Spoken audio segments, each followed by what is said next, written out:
Once we've cut the sections and stained them, we can then mount them onto the specimen rod and insert the specimen rod into the transmission electron microscope so we can view the images. Okay. So we use this little pin to open up the holder, like so, and then very carefully, with a pair of reverse action forceps, we pick up the grid and put it in the centre of the holder, and then we can lower the pin down, or use the pin to lower the holder down to keep it in place. And then we can move over to the electron microscope.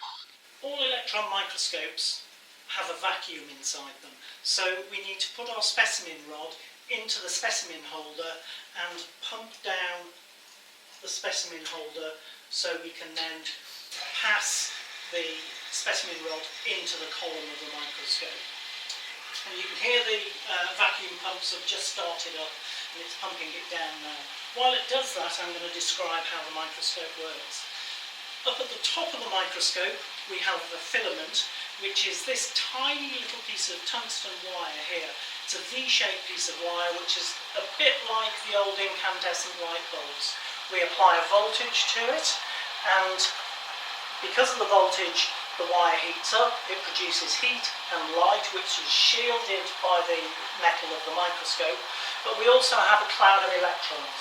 Now this filament is mounted in the veinal cap, this little stainless steel thing here, and the cloud of electrons is there, and it is pulled down the column with a very powerful positive voltage of about 80,000 volts. So electrons are very small particles. If there was air in the column, then the electrons would be absorbed in the first 2 or 3 millimeters. Because we've got a vacuum, that electron beam can pass down the column, and it's shaped by this heavy thing here.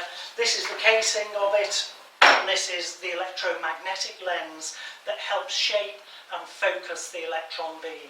So we have a number of electromagnets. There's one here which is a condenser lens, there's another one here which is the objective lens, and then there's another couple of lenses called the projector lenses, and those focus the electron beam first on the specimen and then on the screen down below. So now the pumps have cut out, all I have to do is turn this, the specimen rod goes straight into the centre of the column, and then we can have a look at our sections.